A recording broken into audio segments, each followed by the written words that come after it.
Bonjour, je me présente, je suis Madame Cherni Chérine, professeure de français au lycée Montgisli Moquef. Notre travail réparti en 7 séances porte sur le premier module inscrit au programme de la 4e année lettres Partage. Ces 7 séances seront présentées sous forme de séquences agencées intégrant des activités variées en vue de consolider les acquis de nos élèves en classe et de leur attribuer des repères utiles et essentiels à retenir pour bien les préparer à l'examen du baccalauréat qu'ils s'apprêtent à affronter.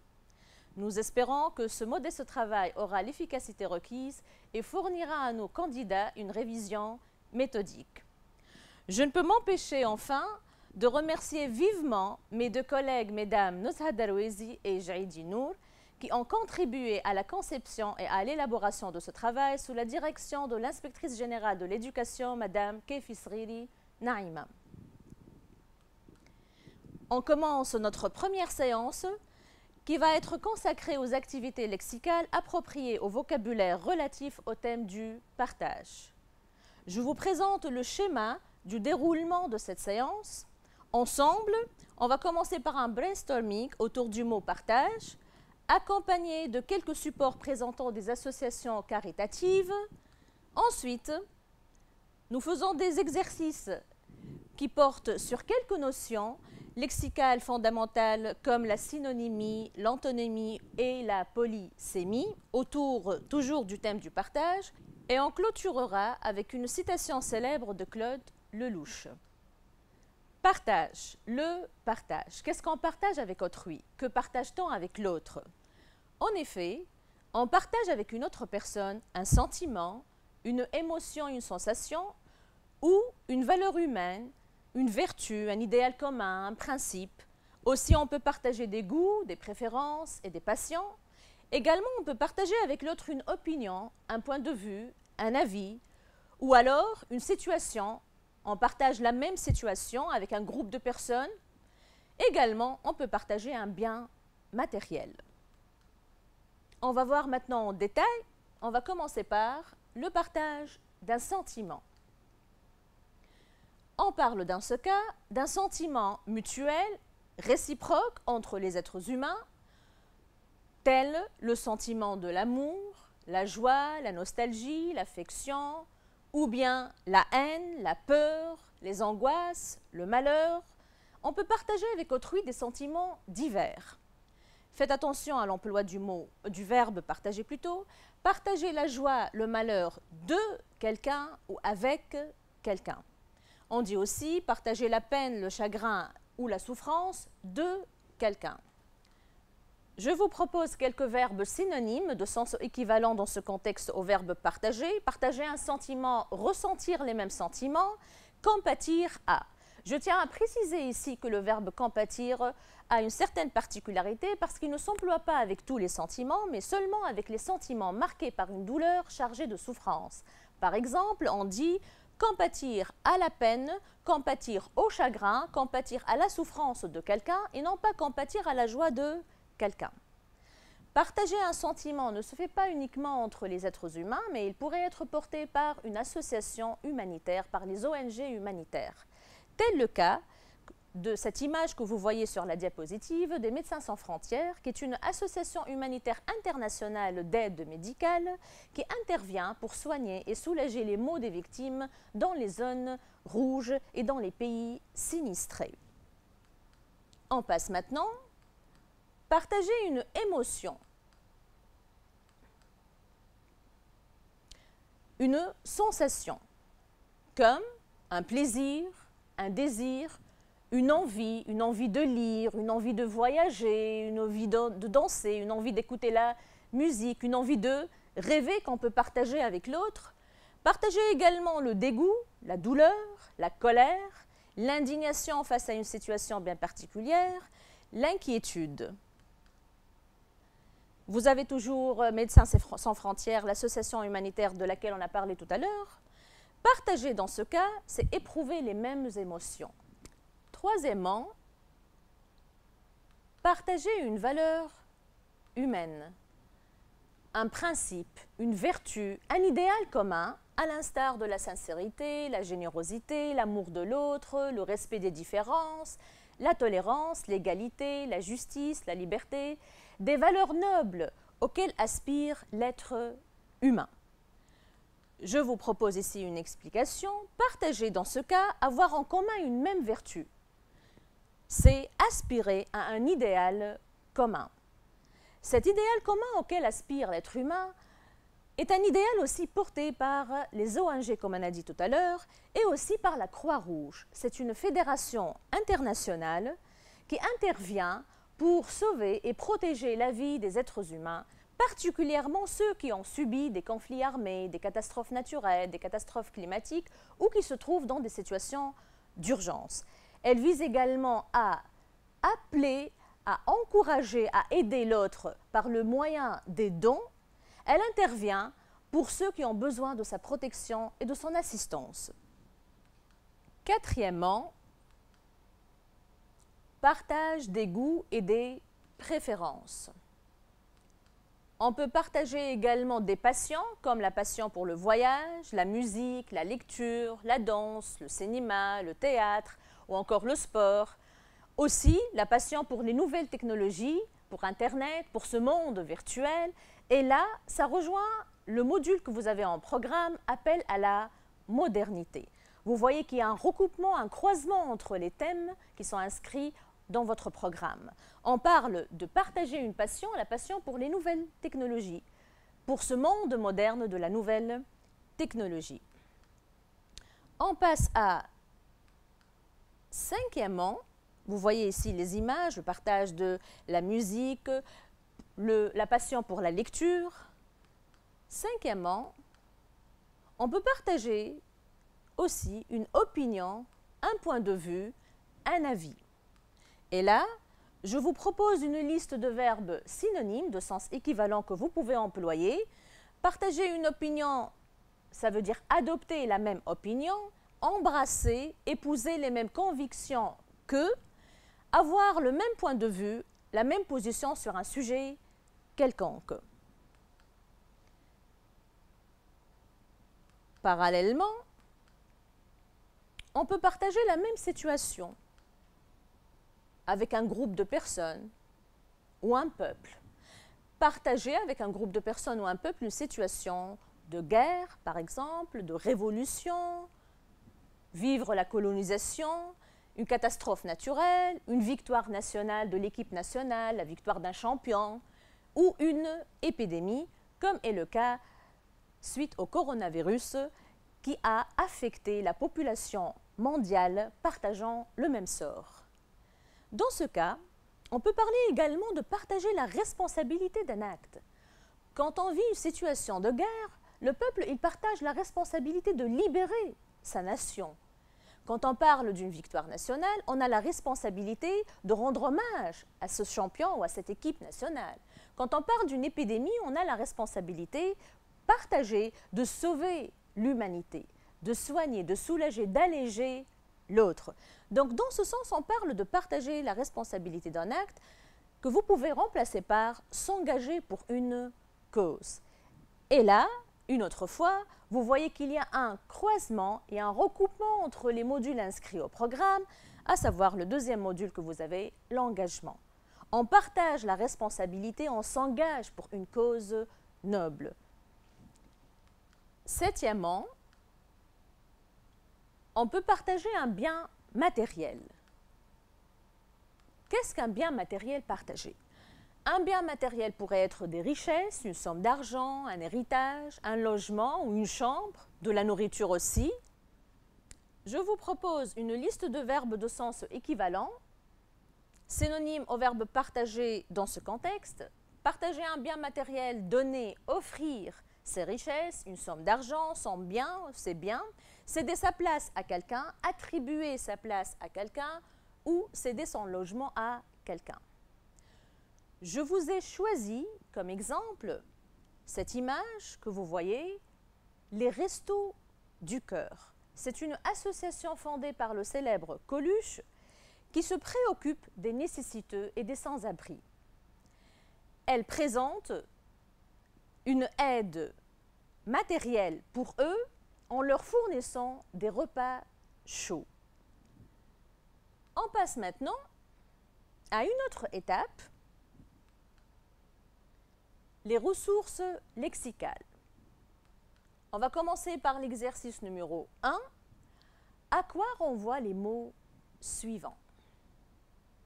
Donner, nous avons vu ça tout à l'heure, donner, offrir un bien matériel, recevoir, attribuer sa place à quelqu'un, éprouver le même sentiment, éprouver les mêmes émotions, ressentir, compatir à la peine ou au chagrin de quelqu'un, aider son prochain.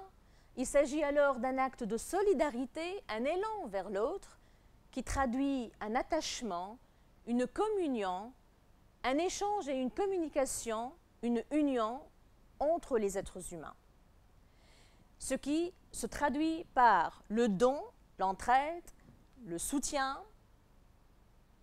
On parle donc d'une fraternité, d'une relation de fraternité altruiste, un être humain altruiste bienveillant, commun, collectif, ensemble, ça traduit le vivre ensemble, le besoin d'autrui, de la présence de l'autre, le bénévolat, le volontariat et la charité. Bien sûr, ce n'est pas une liste exhaustive, on a choisi quelques mots qui ont un point commun. Tous ces mots forment ce qu'on appelle le champ lexical du partage, tournent autour du thème du partage. Voilà des mots que vous pouvez trouver dans certains supports qui ont un rapport avec ce module. Maintenant, on va passer à l'exercice 2. Donner les antonymes des termes suivants. On va se servir de quelques termes que nous avons vus tout à l'heure dans l'exercice numéro 1. Bienveillant, l'adjectif bienveillant, la générosité, le verbe aimer, l'adjectif altruiste, l'union, respecter, la concorde, collectif, la tolérance et un accord. Ces mots, comme on a vu tout à l'heure dans l'exercice 1, forment le champ lexical du partage. On va essayer d'accorder à chaque terme un antonyme. Bienveillant, vous avez malveillant, on parle d'un être humain malveillant. La générosité, l'avarice. Aimer quelqu'un, détester, haïr, abhorrer quelqu'un. Abhorrer, ça veut dire éprouver une haine illimitée, sans merci. Une haine excessive, si vous voulez. Altruiste, c'est l'amour de l'autre, quelqu'un qui aime les autres. Égoïste, c'est l'amour de soi-même. Union, désunion, il y a une ségrégation, il y a une rupture entre les êtres humains.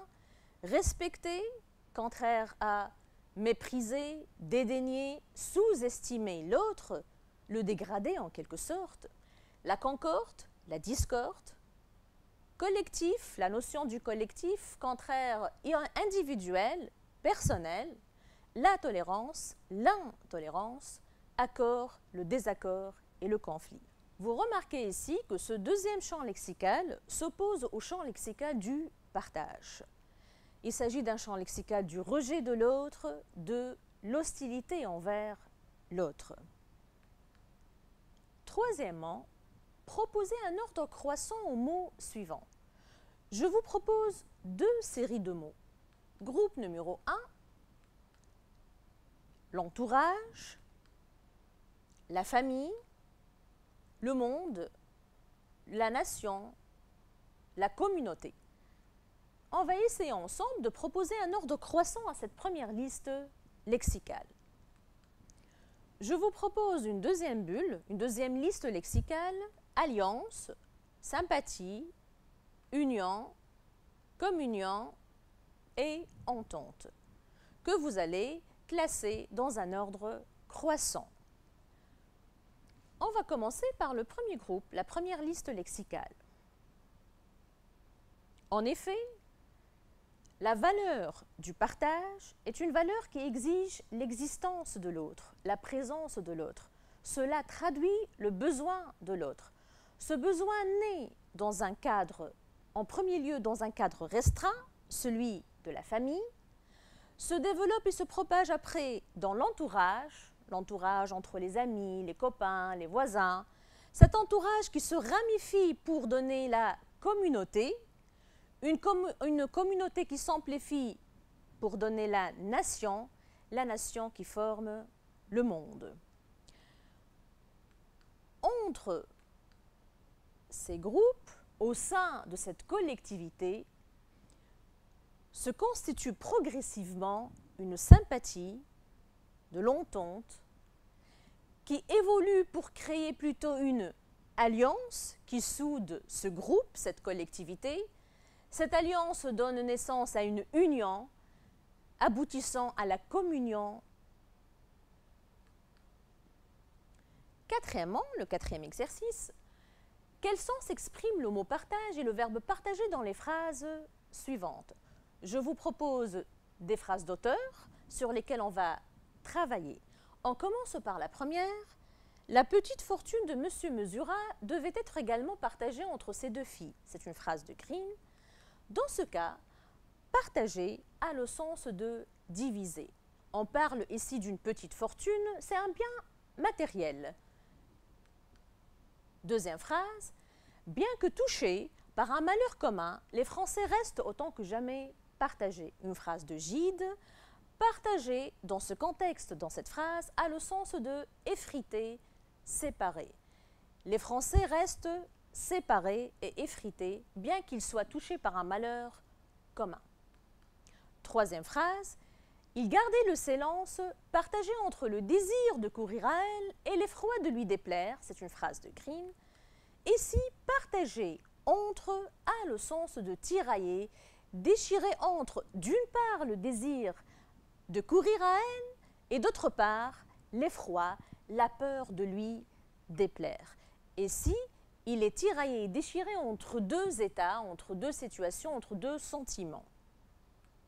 La phrase qui suit, j'ai partagé avec mon grand-père et ma grand-mère des moments merveilleux dans leur minuscule maison de 3 pièces, une phrase de Christian Signol. Le verbe partager dans cette phrase a le sens de j'ai vécu, j'ai passé avec mon grand-père et ma grand-mère des moments merveilleux dans leur minuscule maison de 3 pièces. Vous voyez que le verbe partager et le substantif partage varient selon l'expression ou la phrase dans laquelle il est employé. Je partage ton malheur, cher ami, il s'agit d'un partage de sentiments. Je compatis à ton malheur, je plains ton malheur, je prends part à ton malheur. Voilà une série de verbes que vous pouvez employer avec une locution verbale qui ont le sens de partager un sentiment. Nous partageons les mêmes peines et soucis. Nous avons ici partageant, vous pouvez le remplacer par nous avons les mêmes peines et soucis. Nous endurons les mêmes peines et soucis.